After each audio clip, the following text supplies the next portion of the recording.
La Peña de Ezcaurre es esa masa rocosa que domina el pueblo de Isaba.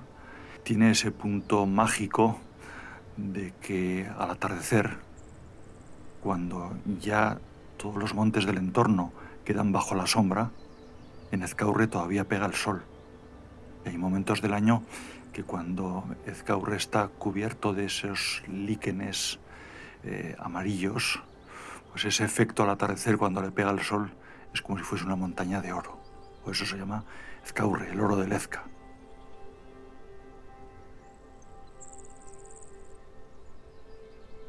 Para mí personalmente también es esa montaña a la que he acudido siempre. Hasta allí vamos a la zona de Berrueta, con las yeguas. Es la casa de las yeguas, de alguna manera. Con todos esos kilómetros y kilómetros cuadrados que hay allí era donde estaban las yeguas. Tú las soltabas en casa y ellas se iban allí.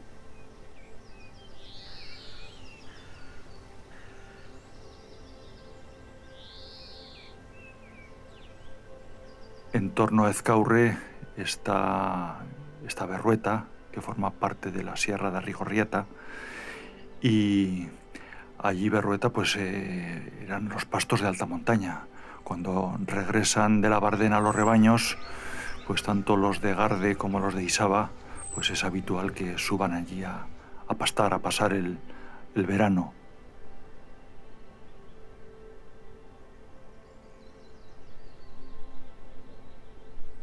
Y cuando vemos que el oso acude siempre a esta zona, sin él saberlo, lo que nos está dando es un certificado de calidad. Hay una calidad medioambiental ahí realmente extraordinaria.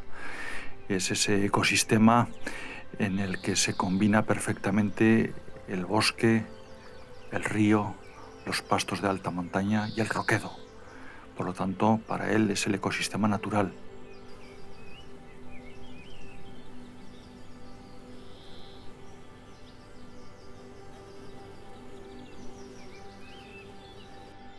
Ahí la verdad es que ahí está la infancia y la juventud mía, y ese seguimiento tantas veces del oso pardo, ese seguimiento tantas veces del sarrio, la nidificación del quebrantahuesos.